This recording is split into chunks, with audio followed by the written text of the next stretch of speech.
I'm going to employ the rhetorical device of saying that our star-studded panel requires no introduction, and then proceed to introduce them. So starting with our first speaker, Colin Haig, the current president of R3 and the head of restructuring at Azets. Lee Manning, a former president of R3 and a partner of Resolve. Malcolm Weir, director of restructuring and insolvency at the PPF. And Stephen Bristow. I'm sure most of the lawyers and IPs will know Stephen very well indeed. Hopefully will regard him with a lot of warm feeling and favor, who was the former chief bankruptcy registrar in the High Court in London and who continues to sit part-time as a deputy insolvency and companies court judge. So what we're going to be looking at is, will the reforms deliver in assisting the rescue culture? But without delaying any more, I'd like to introduce Colin. Well, good morning, everybody. Delightful to be with so many dear old friends.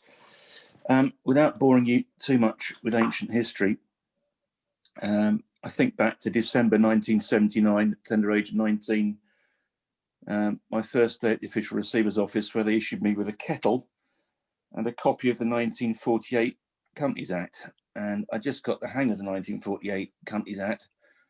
When the 86 Act came out, I had to relearn all the section numbers and the Enterprise Act. So what? Well, the point is that CIGA, in my opinion, is a quantum leap from anything we've had prior to now.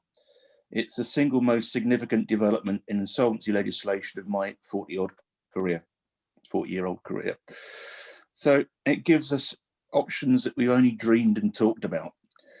It's not perfect, but it's a quantum leap in my opinion. So when we're working in the restructuring field, whether or not we're lawyers, we're distressed PE, we're the debt, we're advisors, broadly, what we always talk about is optionality. And with the tried and tested tools that we've developed from the 86 Act, we've definitely got the technology to keep businesses intact, even when the entity itself is compromised, and to novate and transfer businesses quasi-going concern at short notice with enough, but let's say compressed marketing.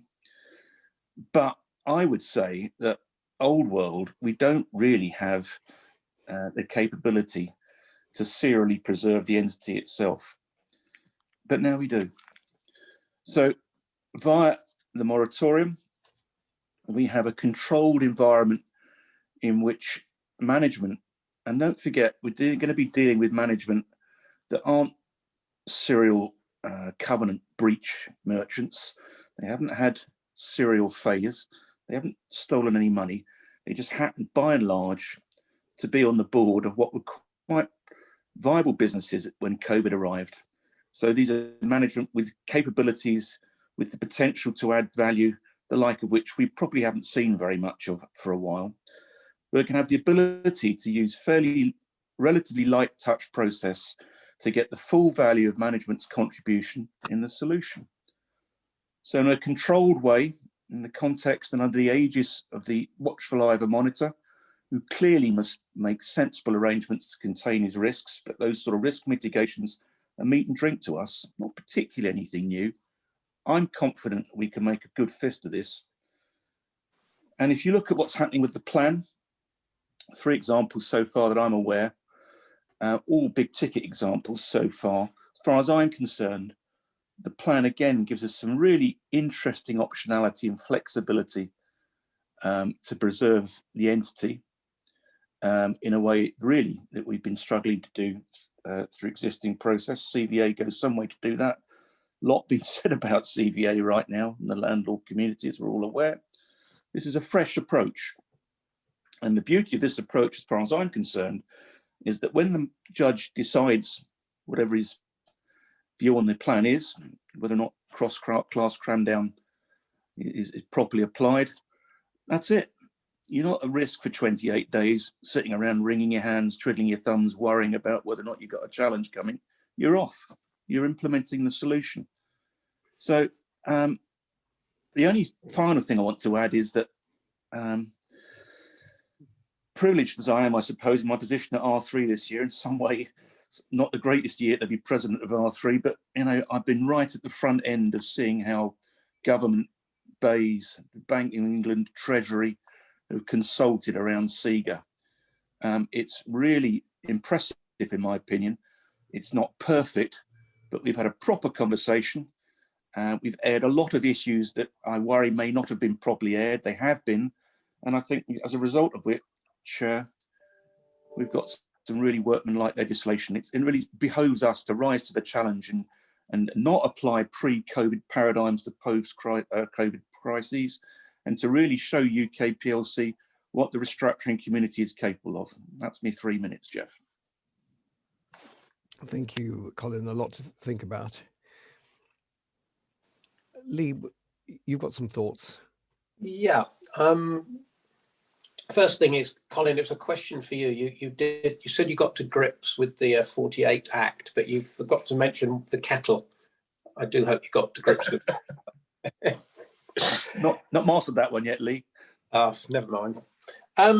Look, I'm coming from this from a different angle. I'm less enthusiastic, considerably less enthusiastic about what's happened. I harkened back to the original Schedule A1, the 1986 Act, and the amendment for the Insolvency Act 2000, which introduced what we called the Small Companies Moratorium Scheme for companies with turnover of less than 5.7 million. Very odd number. I don't know if that was index linked, but I've struggled to find examples of any that took place, because it was a cumbersome process. And I'm not sure that what we have at the moment is any less cumbersome.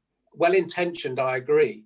And what might have been an easier solution would have simply to have been to allow a moratorium to be put in place on the submission of the CVA proposals for up to a 28-day period.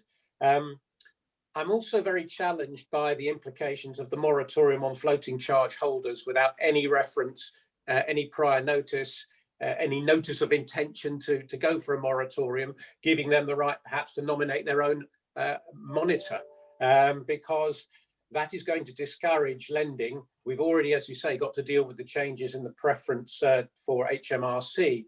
So it's going to put a real squeeze and nervousness around conventional lending to businesses where they can be wrestled from control.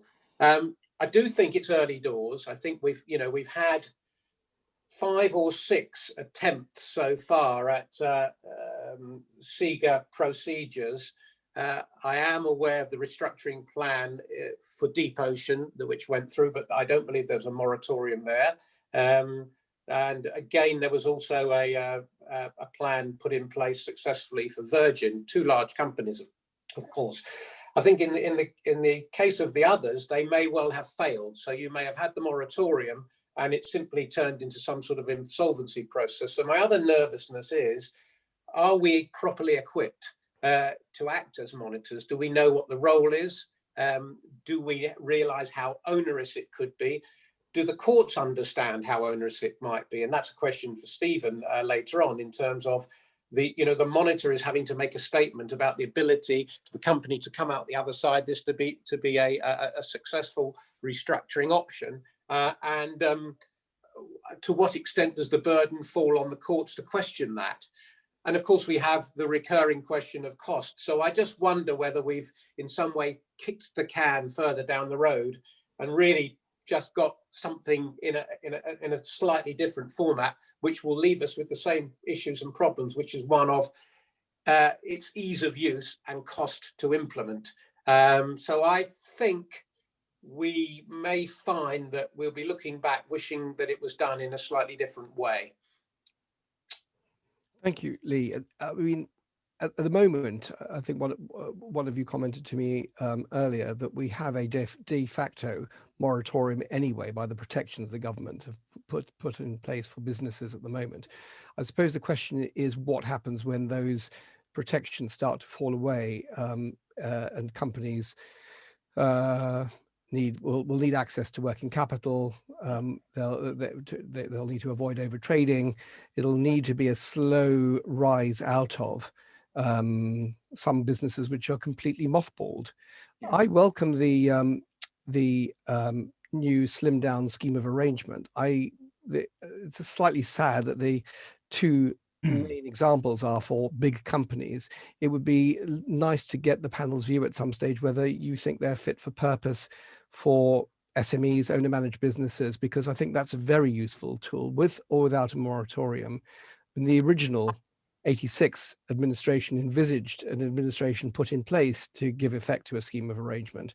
And given that one of the purposes of administration currently is to protect the enterprise, it could be a useful use of administration to protect the assets and to allow the company to unpack itself from its volunteered for holiday and allow it to come out blinking into the sunlight. Jeff. Steve. Oh, sorry, Lee, were you putting your hand up there? Well, no, I didn't know if you're posing a question or whether it was something for us to be thinking about for later, but I did have some comment, but I'll leave it till after Stephen's gone. All right, thank you. Stephen. Right. I'll begin by saying that when the vote came up, I put myself in the 53% that voted with the agnostics, and I am agnostic at the moment. All of you know that old saying attributed to Zhou Enlai when he was asked about the effects of the French Revolution in the 1960s. He said it's too early to tell, and it's plainly too early to tell in this case at the moment, what the effect will be. I don't think that means we shouldn't be discussing and debating it. We obviously should, to be preparing ourselves for what is going to happen. But let me voice a few reservations in the form of questions that we might or might not want to approach. My first worry is Colin talked very positively about options. I'm slightly worried about the confused and or overcrowded debt resolution market that's beginning to grow up. The sheer range of rescue tools is becoming problematical, in some ways positive because it fills gaps, in other ways negative because it raises questions precisely of the sort that Lee raised about, for example, the different treatment of floating charge holders under different systems and so on. And I fear a confusion, and I ask, when is enough enough? Do we have to have knee-jerk reactions all the time and introduce yet another resolution system every time we feel there is a gap? Picking up on the question that's the headline for this seminar, I've also got to say more generally, I ask myself increasingly whether the sort of fresh start rescue culture atmosphere of the last couple of decades is eroding traditional notions of obligation that have underpinned the law and commercial relations, and detract from the fundamental proposition that contractual promises should be fulfilled. Obviously, any insolvency regime is addressing that problem, and it's a policy decision. But what is going to be the long-term effect on things like lending of this constant introduction of debtor-favoured systems? So perhaps put more simply, I would ask, are we giving too much attention to bailing out debtors at the expense of creditors, except, of course, now another change, HMRC, who've popped back in? How does this all fit together?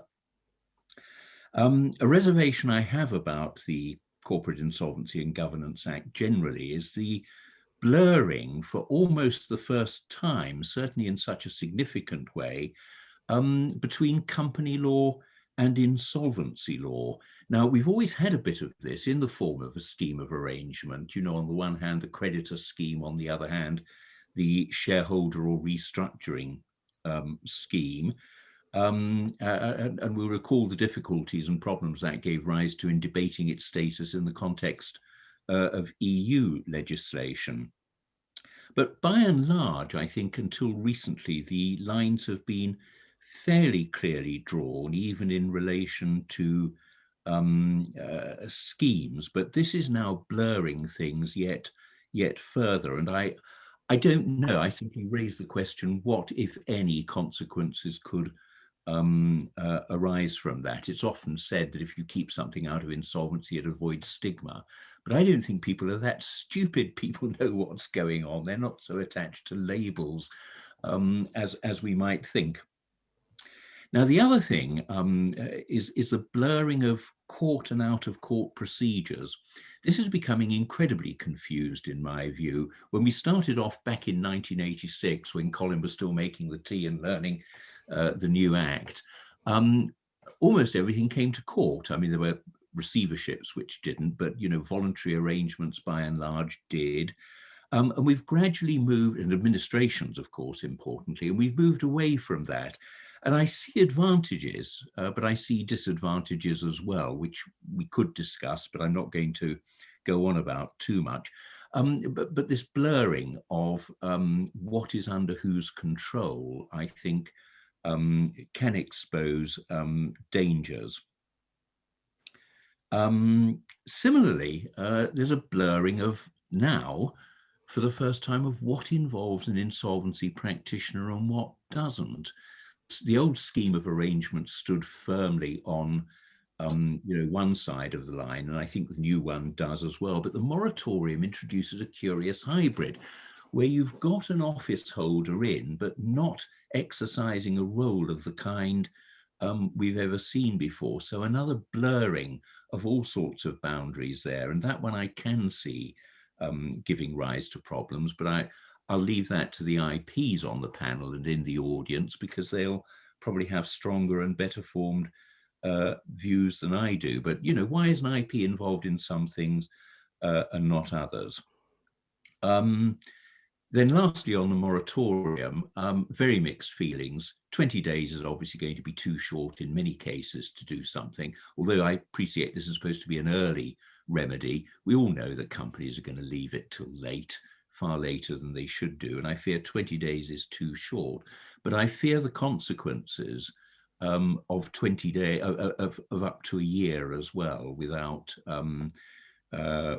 some more serious oversight than is provided for.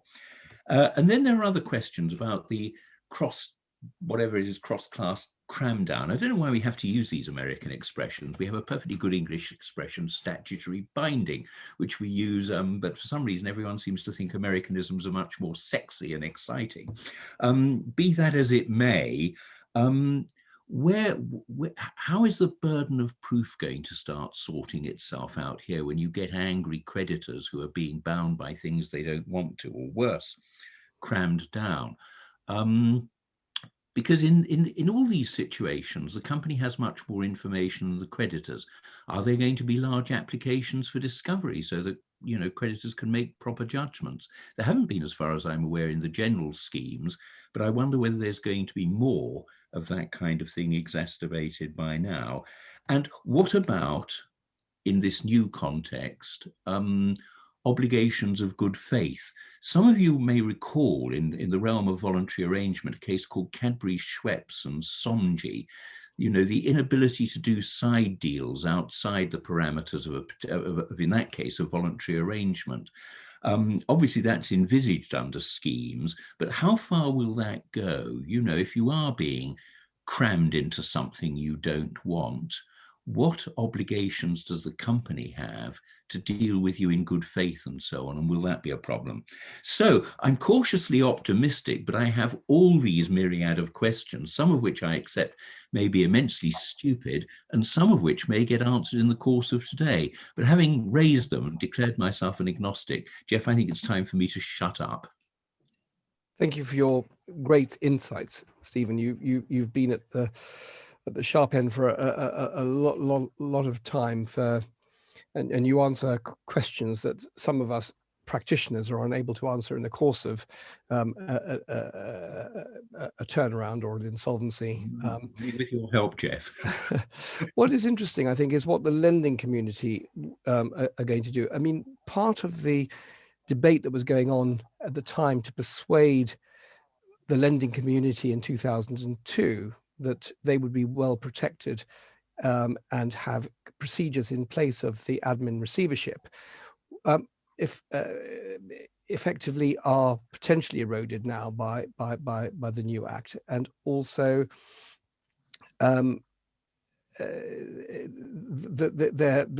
quid pro quo, the survival of the floating charge, is now also diminished. But after the pref claims, we've got the prescribed part, and then they get what's left. So I know since the crash, the traditional lending community has been less active in the insolvency market and less willing to pull the plug. But are they now going to be scared off from lending at all? And are we going to be looking at other forms of lending as a result of this? Also, as you say, is the court going to be much more involved in various things? Are we almost back to where we were with the admin procedures and the court involvement? Ironically enough, because IPs are going to want protection, or are there lessons we can learn from the American DIP procedures? Colin, what do you think? Yeah, look, I think that where the source of the debt doesn't really matter, Jeff. What's important is the pricing and availability. And I agree with you. The constituency of the debt providers in the UK has changed, but there's no shortage of them. You can raise debt in the UK, no problem. There's lots of capital available. It's cheaper from the government right now, but that's coming to an end. So chameleon-like, the debt providers will adjust. Yes, my dog's going a bit mental here. If she gets too loud, put me on mute, please, Collier. The bottom line is that there'll still be plenty of appetite to fund UK PLC. People will come up with imaginative solutions. The ride with the prefs is not good news, quite frankly. R3 counselled against it, but it's happened. We'll have to live with it, won't we? And the debt providers will adjust accordingly. Malcolm, what about the PPF as a potential stakeholder here? I mean, we talked earlier about the conflicts, the blurring, as Stephen puts it. There is additional blurring between the duties of directors under the insolvency legislation and under the pensions legislation. How tough is the regulator going to be on directors that take one course over another?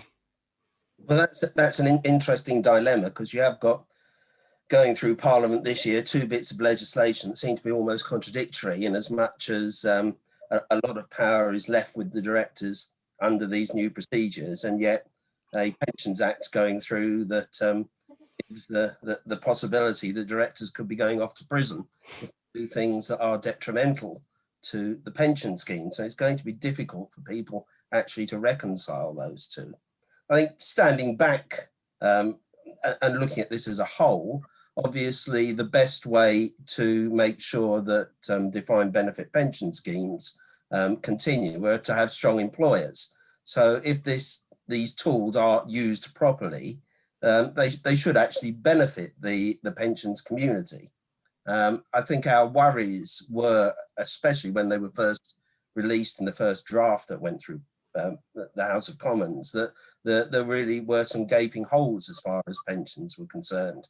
And a number of those were addressed. Looking at the financing option, we still feel there is potentially quite a lot of exposure for pension schemes, which are normally unsecured creditors, along with every other unsecured creditor, for financiers to jump ahead in the waterfall if they've got a half decent firm of lawyers advising them and putting their facility documents together.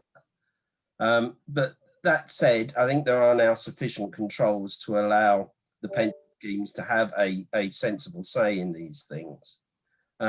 It's important to realise, of course, that both of these procedures are not insolvency procedures. They don't trigger an assessment period as an administration, a CVL would.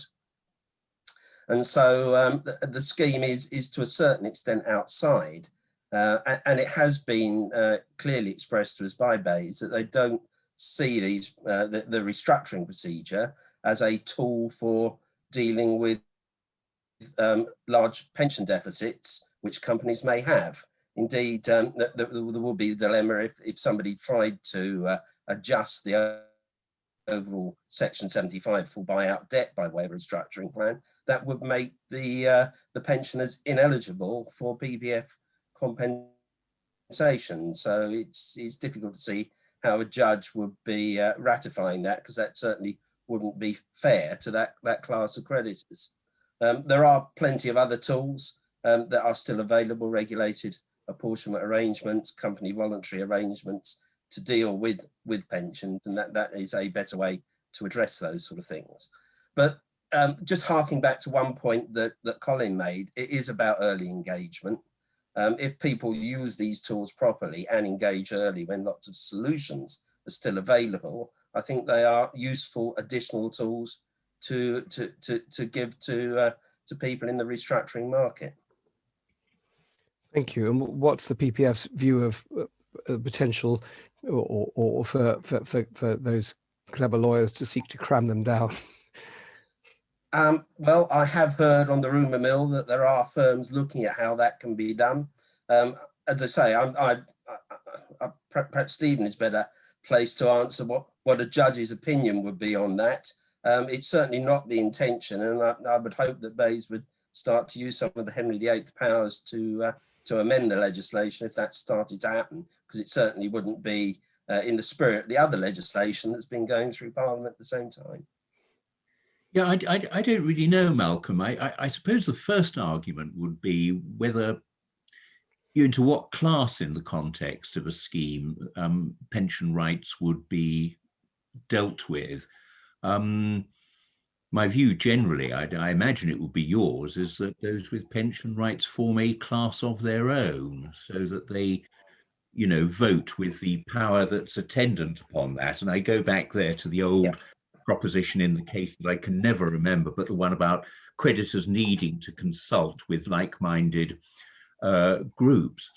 There'd seem then, however, subject to that, to be no reason in law why they couldn't be bound in the face of opposition, subject to the statutory test that they couldn't show they were worse off, or, I can't remember which way around it goes, or the company showing that they won't be worse off. And of course, one sees a logic to that. There'll be public outcry, of course, and one can see how the Daily Mail and others might put it. But I think it's inherent in the system. We'll simply have to see, but I can see it could work against a pension fund as well, in theory. I think whilst I'm very much thumbs down on the new legislation, I think where I am thumbs up is the ability for the restructuring plan to introduce cross-class cram down for one party and one party in particular, which happens to be HMRC. And the reason I say that, in my experience and relatively recent experience in a number of CVAs, what HMRC tend to do is ignore the comparative between what they're being offered as compared to what they would get in the next best alternative.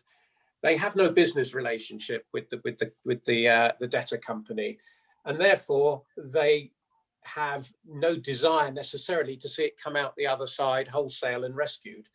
What they seek to do is influence their voting power as they see fit to get as much as they possibly can, regardless if that tips the CVA into the grounds of failure.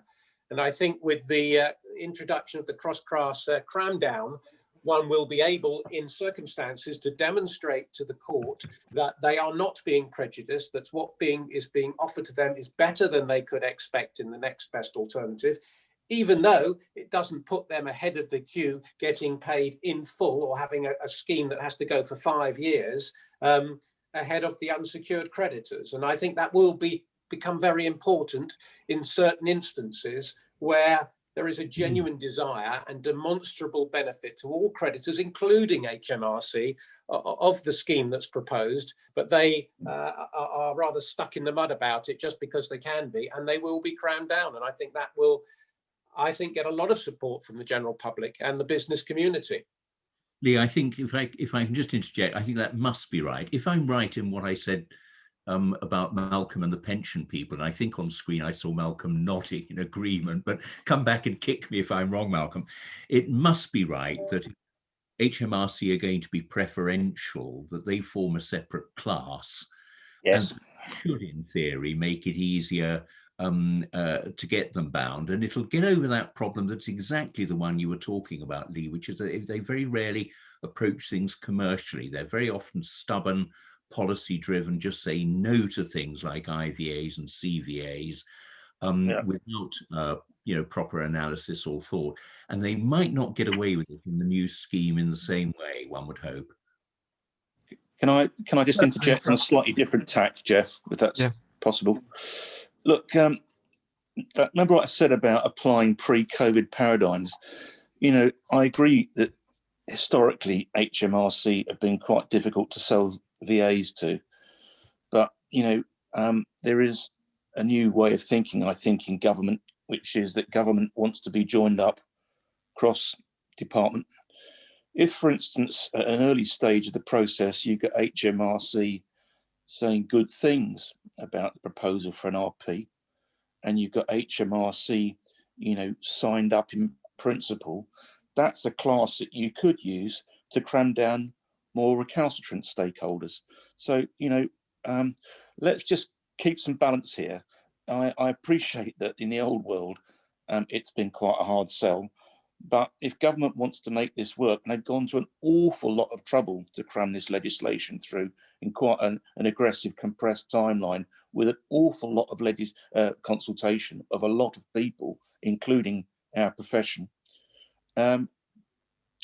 suggests to me that it's within their power to actually help make it work, to give us half a fighting chance of proving this can work. And I'm not just talking about restructuring plans for Virgin.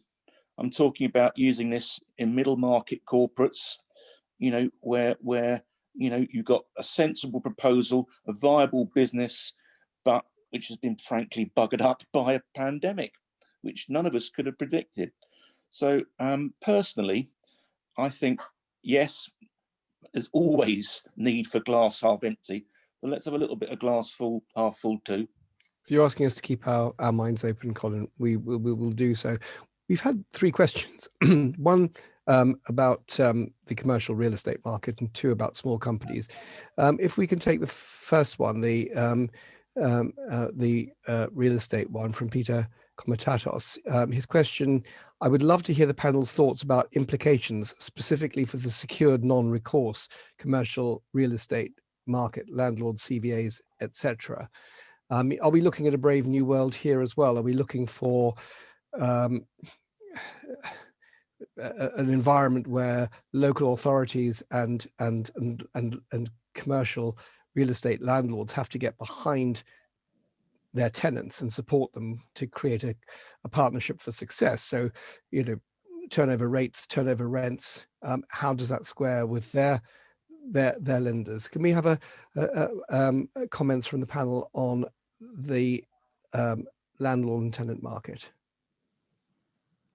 I'll open the batting if you like, Jeff, to give people a bit of think time, if you like. I'm also involved with BPF, and over the years I've been involved with BPF. I do have some sympathy with landlords around the receiving end of multiple retail CVAs. Landlords have obligations to their debt providers, and they typically gear their covenants around the rent roll. And they are, after all, in a lot of cases, simply asset managers for pension funds. We don't want these organisations encountering their own financial difficulties.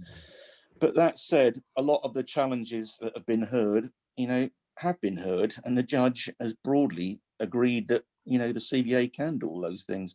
So I think there is, on the one hand, a massive need for a rethink around the way retail works in the UK. It's a need for structural reform, and there have been some bad CVAs, but there have also been some quite good ones too. And a process that preserves value, keeps people in jobs, and avoids empty premises, Not bad, is it? So I think from what I'm seeing, yeah, we've all seen in the press over the last weekend what's happening on the high street, and the fact that the online retailers seem to be at the forefront for acquiring bricks and mortar retailers, probably without keeping those units open.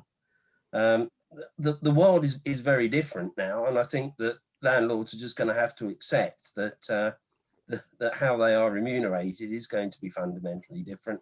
Again, it comes back to your pre and post COVID situations. We are going to be in a different world. A new mindset will be needed, and it may be that these tools can actually help to deliver that, but it's got to be done on a consultative basis and not an imposition basis. Yeah, I think if it's going to work, the landlords' portfolios are going to have to be cleverly thought out, and it's not beyond the wit of clever professionals to ensure that part of the turnover rent includes some of the online income, whether you have, you know, individual sites having a profit threshold, everything else of which is pushed upstream and then cascades down in a waterfall, so that the landlords share in that as well. I mean, they're all doable. They need a lot of thought, but the lenders, as Colin says, have to be brought into to the equation. Any other thoughts about the commercial real estate market? I mean, I think it's a lot of the alternatives to landlords depend on what alternative use they can have for the premises. So on the one hand, if you encourage alternative use, so you can convert your retail unit into shops or into offices or into flats, etc., Yeah. you may find landlords don't really mind, and they'll take their units back because they can use them and make more money in it by another means. But of course, then that destroys the retail environment, and then it becomes more of a sort of pandemic through retail. As the anchor stores move away, people move away from those environments, and the whole thing it collapses in. So the other way around is almost to make that less flexible for landlords, so that they have to face the fact that they need to keep the retailer in there, and therefore they have to accept more flexible rental terms. But at the same time, the lenders to those landlords, because they're not all lords of the manor, you know, they all may well be highly geared, have also got to readjust their expectations and the ability of those landlords to service those debts, and maybe reprofile some of those debts, because the underlying values will have fallen. You know, there's no easy solution, but of course the greatest fear for the landlord is having empty premises at the moment with empty rates, and the problem is, you know, if you assist the landlord by giving them empty rates relief if their tenant happens to go bust, rather than just the 3 months, means that many landlords will say, fine, we won't support these schemes and these CVAs, we'd rather have the tenant out and do something else with it. So very, very difficult to find a solution, you know, very difficult. Alternative use is going to be a major thing for landlords, as particularly we were talking about retail, but commercial office space, as sort of commercial users of office space decide to downsize their requirement because some of their people will be working from home. Whether we're going to see some of Canary Wharf turned over to Resi remains to be seen. You know, I've lived through enough and worked through enough crises. I remember particularly the one at the end of the 80s, where people were forecasting the existing number of empty space with the construction industry bringing more and more space onto the market, predicting this capacity could never be filled, and it was in a very short space of time. So, you know, it is something that people are interested in, but you know, it is part of, and maybe part of, other schemes to restructure their portfolio. Unless anyone's got anyone. Oh, Stephen. Sorry, Dave. Can I just have? I wasn't going to say anything about this because I've got none of the expertise that the rest of you do. I was simply going to pick up on one point that I think Malcolm made, which is the need for joined up government here, because this problem really links with things like planning law, doesn't it, and the whole range of social questions. I mean, if great swathes of central London are going to cease to be offices and are going to be flats, who's going to want to live there unless there's something going on in it and so on? But there's no point in dealing with the landlord problems without dealing with attendant planning and other problems as well. Absolutely, it does. It is more of sort of Colin's joined up thinking. Yeah. Yes. I mean, Jeff, a quick point about, you know, we are now probably living in the biggest moratorium that we will ever have. You know, there are hundreds of thousands of companies who are de facto having this moratorium without there being a monitor or anybody else because of government intervention and prevention on winding up and furlough support, et cetera, et cetera. It'll be interesting to see how many of those companies have actually got a plan as to how they come out the other side. We're all expecting a bow wave of failures for those companies that simply have no prospects. You know, and harking back to what we've talked about office space, you know, in or around Fleet Street, where I worked for many, many years, every other shop on Fleet Street is selling takeaway food, well, they're going to be serving footfall that's going to have halved because people will be going into the office perhaps 50% of the time. You know, that's yet to find its way through. A few have, you know, these have closed temporarily, but many will close permanently. And then you get a ripple effect through, you know, all sorts of the restaurant trade as well, and all the other ancillary businesses of hospitality that relate to the central London area, and things will gravitate more out to the suburbs, and the suburbs may actually get stronger. So, you know, we have yet to see the real effect of any of the intervention by government and the ability for these new rules to be put into practice to good effect. Absolutely. I mean, you mentioned Fleet Street. It was already going to be under pressure with Goldman's and Freshfields leaving. I think the small tenanted units were already worried about that. One of the things, before we turn to small companies, got a couple of questions on small companies. We talked about how to come out of the government's moratorium, which thank you for reminding me of it is being pretty effective. I mean, is the government, as companies are unable to pay deferred payments, for example, going to perhaps do what the PPF does already and take equity? Is the government going to be a stakeholder in some of UK? Because we work so well with the banks, Jeff. Don't get me started on the EU myth that government shouldn't support industry when their banks were all owned by the government and has been supporting their industry. And I say that as a Remainer. Small companies, Rob Horton. What are the panelists' thoughts on a suite of small company rules for companies with turnover below the audit threshold, which might streamline the process and allow cost-effective solutions for smaller companies? I'd have a go at that if you like, Jeff. Again, open the batting. Rob, my view is that government has given quite a lot of airtime to the topic of insolvency law reform, and I doubt that we're going to get, you know, much more airtime for a little while. I do think there's a general sort of momentum building within government to revisit the topic of the way we deal with restructuring generally in this country in order to maintain our competitive advantage post-Brexit.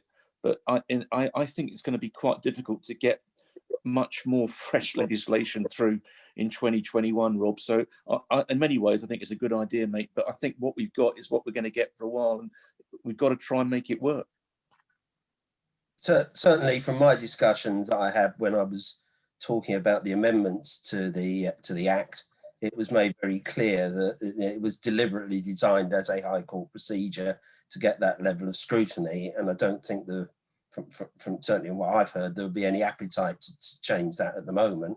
The question is, can you actually get the procedures and all the information needed to push this through down in a cost-effective manner so that you don't have to have rafts of expert evidence? You just perhaps rely on an estimated outcome statement to calculate counterfactual, and that's accepted, and therefore you can keep your costs way down going through that procedure. Yeah, The other, sorry. Steve, you go next. Okay, I was just going to say that might be an area where the courts could try to be more helpful. One of the big problems about everything now is the cost of anything that involves going to a court. And to some extent, I think the judges have traditionally shot the system in the foot. If you think way back to 1987, the first administrations were quite straightforward, as I recall. I did a few in the first few months, and admittedly, none of us knew what we were doing, and that helped and hindered. But gradually, you recall the older members, the judges made things more complicated by asking for increasingly complex Rule 2.2 reports, as they used to be called. And eventually the whole thing became overburdened. And I suspect, I don't know, that's what contributed to some extent to the out-of-court administration routes.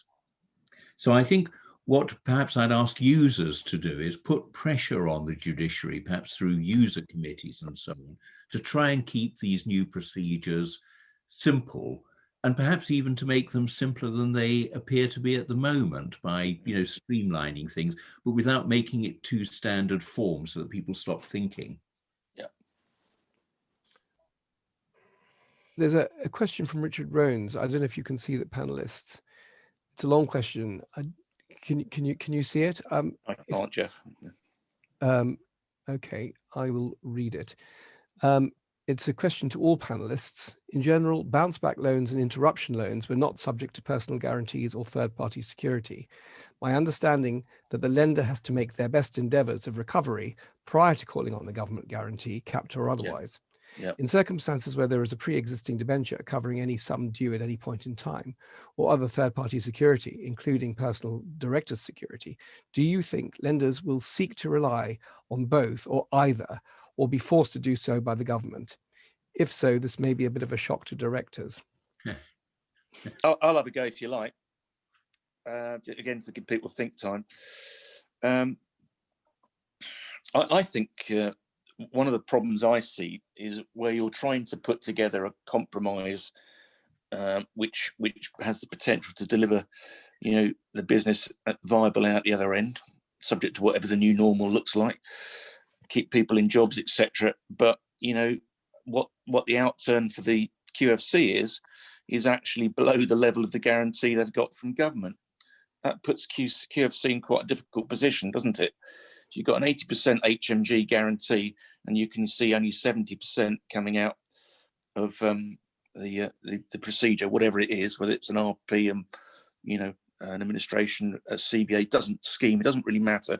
What the hell does the bank do? It puts them in a very difficult position. And right now, I don't really understand what the bank, what optionality the bank has around consulting with government to get a steer in those cases. It's going to happen quite a lot, in my opinion. And from the bank's point of view, you've got an obligation, haven't you, to your own stakeholders. They're going to do everything they can to maximise the value from their security, because that's what banks do. And I think banks, in my experience, unlike banks of yore, would do everything they can to help to keep people in jobs. But at the end of the day, they're not going to do stuff which crystallises excessive loss for the bank. That's the problem. I can't see how the government is going to be able to avoid doing some debt for equity on some of this stuff. Otherwise, they are just going to completely undo all the good work they've tried to do with all these schemes over the last 12 months. So I think I agree. Some sort of imaginative thinking to take this forward, and I'm not aware it's been done yet. I think, look, we come back then on that basis, Malcolm, to that only really works with the very largest of companies. Small companies, debt for equity, it's unmanageable. It's unmanageable for both government. How do they exit? Where's the market for shareholders? How is the company run? What role does the government have as a shareholder?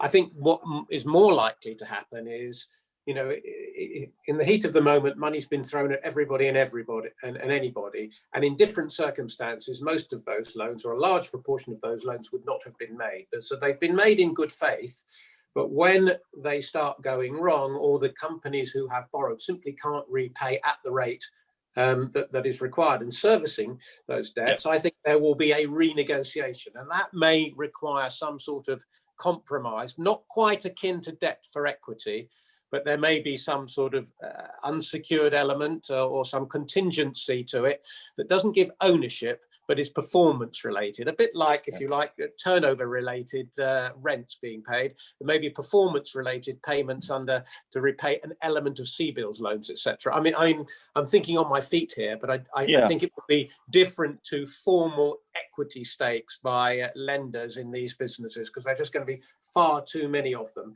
So I do think what this is going to generate is a hell of a lot of restructuring work, and that may be in the form of restructuring plans, but I think most of it will be either done informally or on the back of CVAs, and some of them perhaps where a moratorium is needed. But in my experience, it's very rare to have had rushed to CVA, because once you are engaging with creditors and you're talking to them about what your plans are, it's very rare that they go gung-ho and start going for winding up petitions, etc., etc. They tend to sit back and wait to see what you've got to propose anyway. So in some respects, we have, as Colin said at the beginning, a number of options to go for, but some of the ones that are already there, they're not bust necessarily, and we can still make good use of them. Yeah, I suppose debt restructuring in that way, again, it raises the question of, is this going to be monitored at all? And, are there innovative advisors to directors to find ways of moving money through the company without it getting anywhere near a dividend or a pool where secured or the other lender community can be repaid. On the subject of monitoring, one last question from Andrew Pepper. Andrew's question is, do any of the IPs on the panel expect to be a monitor in the next 3 months? Do their risk committees have a similar view? So, great question. I've actually got a case at the moment that we are giving it serious consideration. And we're doing a feasibility study to see whether monitorship actually adds anything over and above a managed CVA or a restructuring plan without the need for a moratorium. Mm. Yeah, in truth, I don't know whether or not I'm going to be a monitor inside the next 3 months, Jeff. But I would be if I was asked, I think. I have got risk backing. I think it's, as ever, with some caveats. And one of the things that we've thought a lot about doing is using a turnaround director, a CRO, to